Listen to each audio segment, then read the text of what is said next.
personal power, people positive, the community of connection. This is the Bob Jeswald Show. Cassie Hendrix, that's so amazing. You know, the stuff that she does here at Columbus Hospice is amazing. I mean, you're talking about $1 million plus in charitable care is needed in the year that you're hearing this podcast in 2023. It's not easy. I mean, how do you just say, we need this money? Because, I told you a little story. My mom just had a type of palliative care in an intensive care unit in upstate New York, and it's a podcast that hopefully will be coming up soon, where, they did it with dignity. There's all the same kind of references or overtones, if you will, of what like hospice does, but like in a hospital setting when somebody's terminally ill. But hospice doesn't mean it's terminally ill. We've talked about this before, and with our guest before, and Kathy Pearson was here. She's a registered nurse with you all, and but to come up with that is so well worth it if anybody wanted to put their money towards something like that. But you need this in order to keep the programs going, because it truly is. Insurance covers hospice care sometimes in the home if it's depending upon each case that you guys look at it. Some people use hospice and a type of palliative care that lasts. Somebody doesn't mean they're going to die. I mean, some people think that's it, and it's not always the case. But there's dignity, with it, and with your I think this whole thing being directed. Not wish you never had this Lyme disease if that's what we had, but for you to get into this is obviously a passion, and you're seeing the need to help others, and it is important. It is really important work. Columbus Hospice hasn't turned away an eligible charitable care patient since 1979. That's incredible. And we've really had the attitude of we're not going to start now, not on our watch. The COVID-19 pandemic has made it incredibly difficult to continue the trend. Sure. Nursing salaries have increased dramatically, supply chain issues, inflation, everything you can imagine has gone up in every sector. And so we're looking at, we want to continue providing the quality care we've known for. We didn't shut down during the pandemic. We've never decreased our quality and care. But we need the community to step up to the plate and say, okay, this organization that has supported us for 43 years, who has provided care nonstop to anyone, regardless of their ability to pay for 43 years, now needs our help. And we need that help to cover charitable care for patients who are either uninsured or underinsured. There are a lot of patients. Our average charitable care patient is in Russell County, Alabama, or Muskogee County, Georgia. We cover 16 counties total in both states, okay. But the average care patient's local, and that needs charitable care, they have found themselves in a position where they're working, they're in their 50s, and they're sick. And they can't, they're not yet old enough for Medicare, and they can't afford to take care of hospice, all of the hospice coverage themselves. And sometimes we can apply for some help and assistance for them. They could get disability, but it takes 2 years for that to kick in. And often the patient will pass away before their insurance deductible kicks in or before their government assistance kicks in, and we cover the cost of that care. Now, the wonderful thing about Columbus Hospice is we can take care of a charitable care patient for just $160 a day. That's with the nurses? Everything. Everybody? That's really? Bereavement. Wow. That's our counselors, our chaplains, our physicians, nurses, all of the care. We can provide charitable care for $160 a day.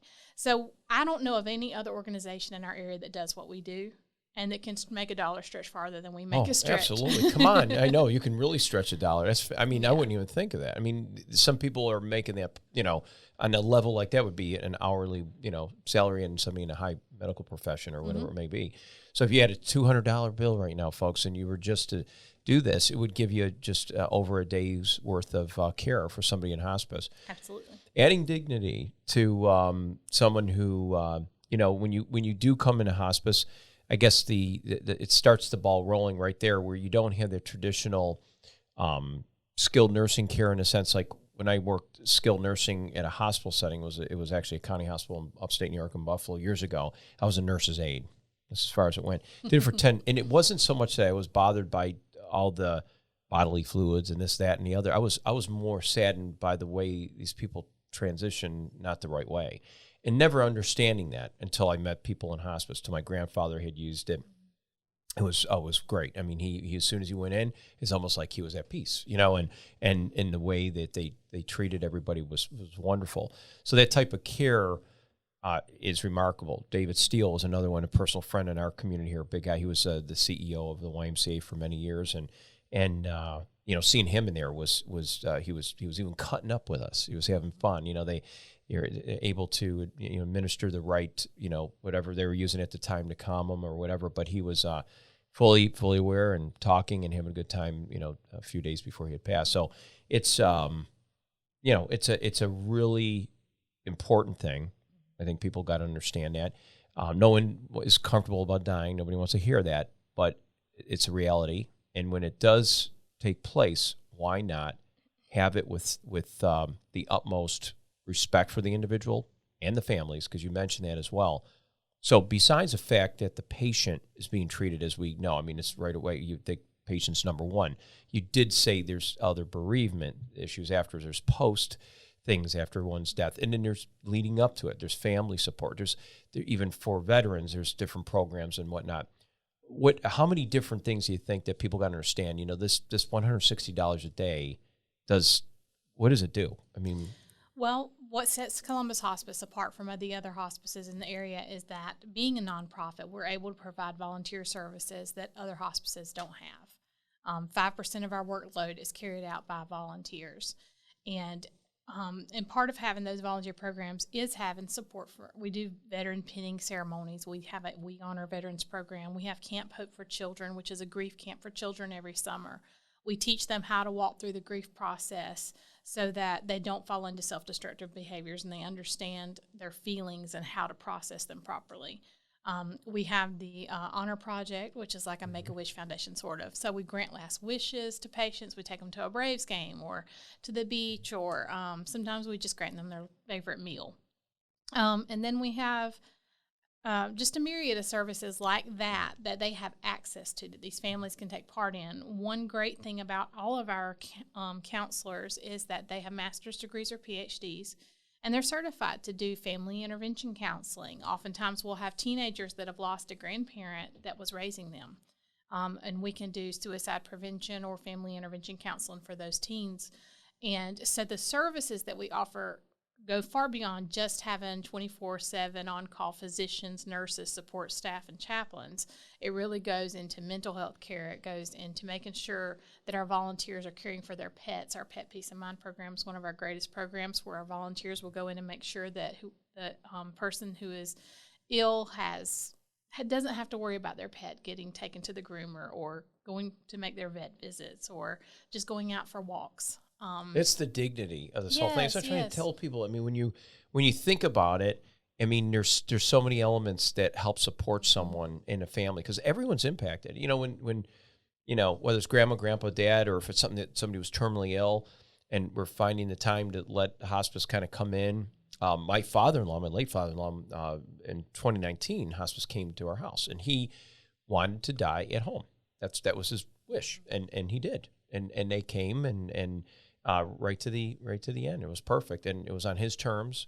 And sometimes it's not on somebody's terms per se, but surrounding it and the support for the families you just mentioned is amazing. When you said, I love the fact about the Heroes program.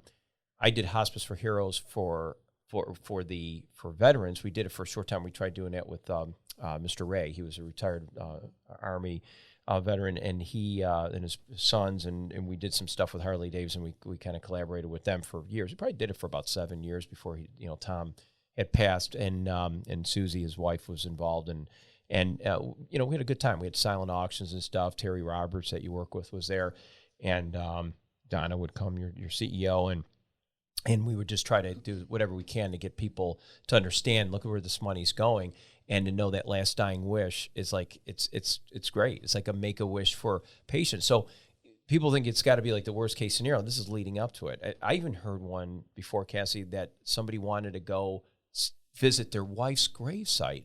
And who would ever think of that? But as simple as that meant so much to that person before they passed away. Isn't that something? Yeah, and one of the best programs that we offer is we can make sure that a patient has access to transportation. A lot of these patients have lost their mobility.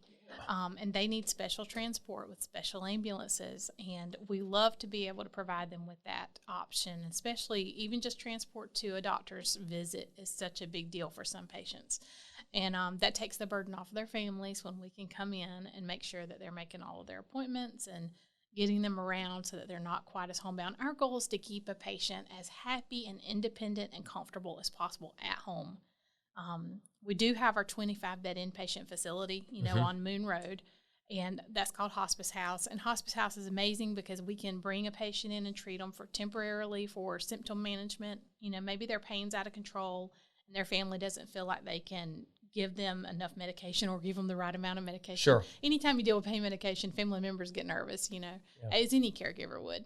But we're able to bring them in, get their symptoms under control, send them back home to their independence so they can continue living in comfort in their homes where they want to be, like your family member. I think that really sets us apart. And I think another thing is that we're the only facility in the area that's nonprofit. So we're constantly having people that are uninsured referred to us. Yep. And then we also are the only one that can take care of infants and children who are terminally ill. See, you don't even consider. I wasn't going to go there. You're not even thinking of that. So you don't even think that, and that supports the family. I can't imagine you're a family with a young one that's passing, and you have to drive over an hour away to find another nonprofit hospice to help you. Or, that's a stress. That's, what, I think you hit the nail on the head there. That to me, that resonates big time. I know Lewis did too. Lewis, I saw Lewis light up over here, our producer. I mean, you don't think of that, would you?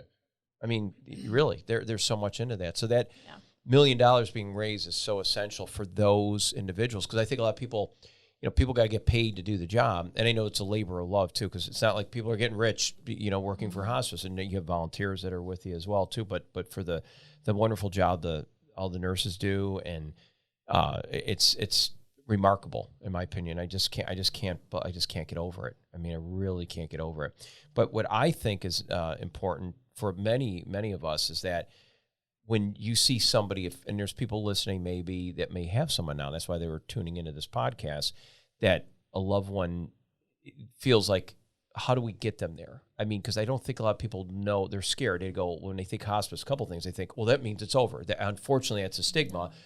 They think, well, that person's going to die then. It's going to happen today. Not true. We can have many more days with a family member. Many more months. And months. Yeah.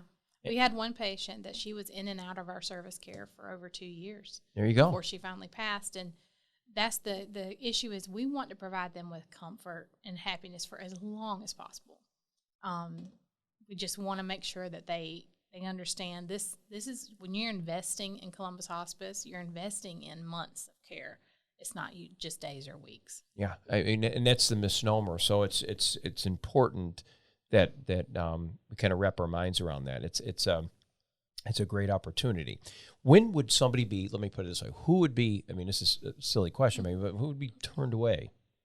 We've never turned anyone away. Okay, going back to it, but turned away. Who wouldn't qualify? Maybe that's the way I should say. Could there be a time that somebody could not qualify for hospice? What would be that? And I mean, if the person's not, having issues. But I mean, and I'm just trying to make that point as you opened up with. You said that you'd never turn away. But when do we know?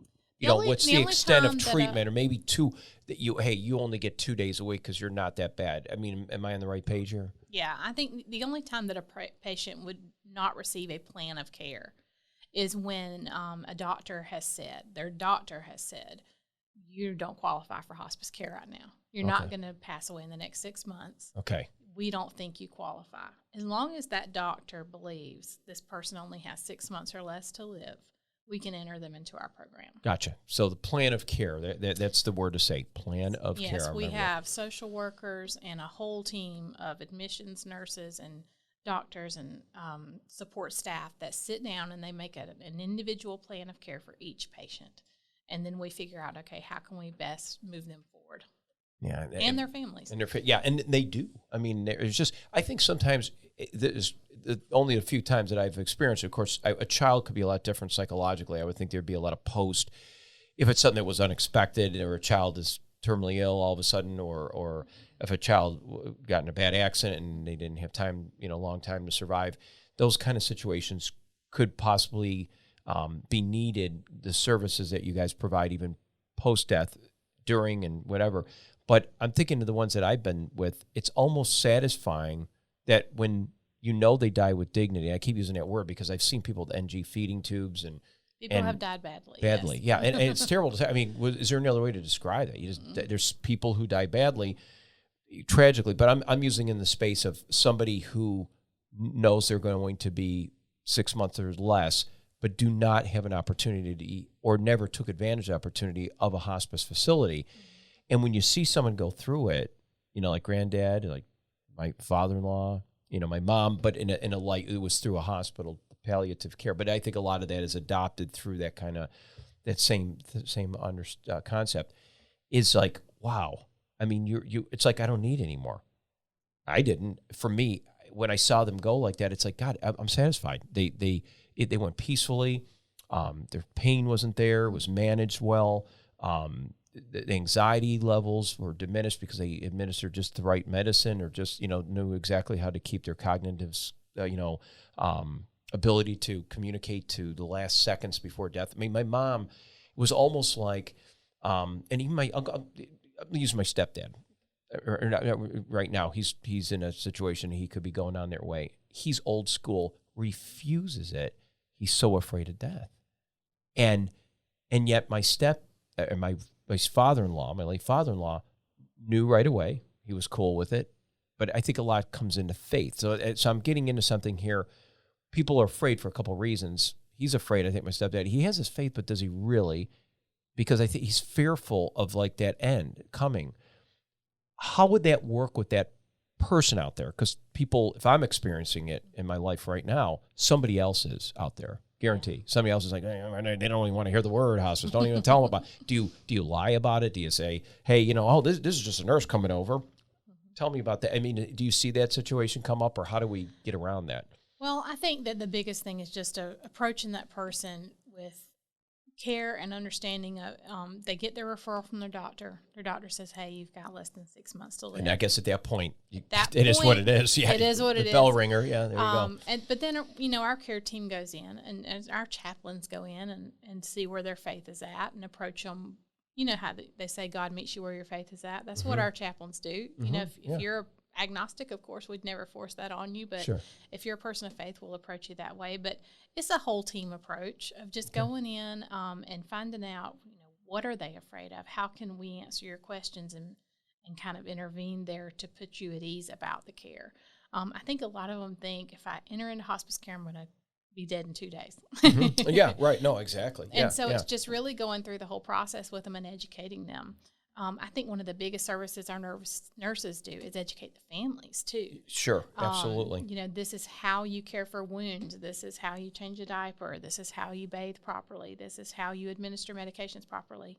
To put when the families are at ease, generally the patient's more at ease as well. See, this is stuff that you have to consider. I mean, there's still treatment going on. It doesn't mean just because every case is different. My granddad there really was nothing more to do with him. He was already bile duct cancer, jaundice, couldn't eat anyway. We were giving him sponge with water and just letting him relax and administering maybe a little bit of, whatever, a little morphine or whatever we had at the time. In his case was, to me, I thought it was kind of textbook simple, but knowing the environment, the nurses are there to monitor, to know that we weren't making him completely incapacitated, but at the same time reassuring him, because he needed that a few times. But there's every case is different. I can't imagine. You guys you probably see it all, right? Oh, I'm sure they do. Oh, absolutely. Is your position? In your position, is that you're what would you be, the fundraising director? What would be the best way to describe it? I'm the director of donor relations. So I'm in fundraising, and my mission is to make sure that our staff of 155 people are able to go out and do what they do every single day. We have over 66% of our staff are on the roads day and night and day across 16 counties. We just want to make sure that those charitable care patients don't fall through the cracks. That's my mission. What a mission that is. God bless you. I mean, that's just incredible what you guys do. You see it when you guys do it. Is it, To do it, you have to have a calling for this. Yeah, I mean, there's no absolutely. question. There's no question. Yeah, I heard a hospice lady once say this. She said, I can't, she said, by the time I get some of the patients in, they're too far gone, of course, to do much. She said, but I can give them a warm bed and a soft pillow Yeah. and hold their hand and pray with them or whatever whatever makes them feel comfortable. And she said, sometimes just loving someone as they die is more than enough. Absolutely. A lot of times we think we're in the life-saving business, and sometimes we're just in the saying goodbye business. Yeah, but doing it well, Goodbye, girl. There you go. Hey, we come in this world, and we're going to go out, and we're going to have a party both ways, coming in and going out. But and that's a good way of looking at it. I love that I love that you would take that approach, and you said it with a smile too. I like how you said that. Yeah. Well, death isn't the end of the world. Right. It is. You go from aloha to mahalo. That's the right. hospices in Hawaii. In Hawaii, they say aloha and mahalo when But that exit time is uncomfortable for many, but it's that reality. So if anybody has to understand that, I mean, you would only hope that most people say, wouldn't it be, if you pass tragically and you didn't have a second to even think about it, sometimes people say, well, that's the way I want to go. But most people are going to transition this way. You're going to be possibly in a hospital or you're going to be at home or whatever. And just to have the people of hospice to know what they can do and come in and just take charge and find those loopholes or those little holes in that maybe what someone may need. Hey, you may need this, or let's call on this person. All that money, that $1 million that you're looking for 2020, I want to say 23 this year of this podcast, is going to go a long way. But it's still $160 a day too. When you got how many patients are you dealing with? Probably let's just say do you go by annual? How many? Annually, we have approximately 145 charitable care patients a year. Wow. Okay. If you multiply that times the number of the family members that are impacted, that's 5 times. You could take that number and multiply it times 5. Oh my gosh. Easily. Yeah. And one of the greatest benefits of this to the community is that, let's just say you have a husband and a wife and they're taking care of an elderly patient. Maybe they're not elderly enough to get Medicare yet, so they need a charitable care. But they're caring for a family member or a child, that needs medical care. So we're helping them to be able to continue working. Think about that. Yes. Okay. Yeah. Most families in that situation, at least one of those parents is going to have to quit work to be a caregiver. But maybe they could at least keep working part-time and keep their job and not have their entire career derailed. Never thought of that. That makes sense. Yeah. And then they're going to be able to, this family is going to be able to continue to contribute to the local economy. Yeah. So we're not just serving, these 145 people. We're serving families and we're serving the whole economy of our whole community. We're cutting down on indigent care costs for hospitals and ambulance transport services. And economically, our organization's, in my opinion, is doing more than any other organization like it in our area. How profound. I mean, that's the way to wrap this shindig up right now. That's the most poignant part of this whole thing. Exactly what you just said. I think that's remarkable. That's a great way to, encapsulate everything what hospice is doing to help. I mean, on an economic level like that, it makes sense because you're supporting families. People, when you're in those stress times, you say, I can't work anymore. I can't do this.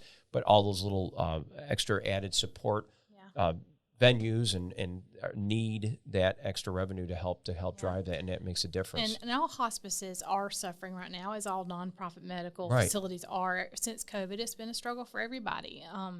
And I've heard rumors of some facilities that are sending out nurses every 14 to 21 days, which that's not help. That's not help at all. And they're stuck though. It's really rough right now. We're determined not to reach that point. And really what I want to do with the community in this podcast, and as I go out throughout this year and educate the community about our needs. Share it all over the place. Yeah, is just, listen, this is your organization. Columbus Hospice is owned by the community, or this charitable care program. This is your program. This care program is going to live or die by your support. So do you want your neighbors to continue to get the care that they've been getting for 43 years. And if you do, please step up to the plate and consider making a reoccurring monthly donation that we can count on each year or each month, and consider ways that you can help me spread the word. Follow us on Facebook, get involved in our 6 fundraisers that are coming up this year. I'm going to be sending out newsletters this year that will keep you up to date on everything that's going on. We have naming opportunities. We have a new brick memorial that's going to go out in front of our facility, and we're going to. That's a good way of doing it. Those are great ways to to honor, memorialize somebody or just sharing that stuff on social media with your friends and helping us just stay engaged in the community. That'll be the best way to go forward. Well, you do a good job, I'm going to tell you right now, because I've been involved. I had the honor and privilege to be part of your business, and even those nurses who travel, I do weather, so I make sure they get the weather radios and make sure they know how to use them to be safe on the roads when they're treating folks too, because it doesn't matter. They're out there, rain or shine. And remember that the next time when you hear the word hospice, and this one, Columbus Hospice, too. Thank you so much. Casey Hendrix from Columbus Hospice and serving 16 counties. And somebody's serving you, too. So remember that the next time, guys, when you go out there. And you can check this podcast with the lovely Casey and her team and everyone else that's out there to see what you can do to support. We have a link at the bottom here so you can make a donation if you find it in your heart to do just that. I think it's a good way to give back. We look at Apple, iHeart, Spotify. You can get this Audible version of it, too, with Audible. You can also get it through YouTube, the video portion, WRBL.com, video portion with Cassie. And Casey and her staff would love to see you. And we're going to see you, too, on Twitter, Facebook, and Instagram to link you to this podcast and find much more. So thank you so much. Thank you so much. Casey Hendrix in the house.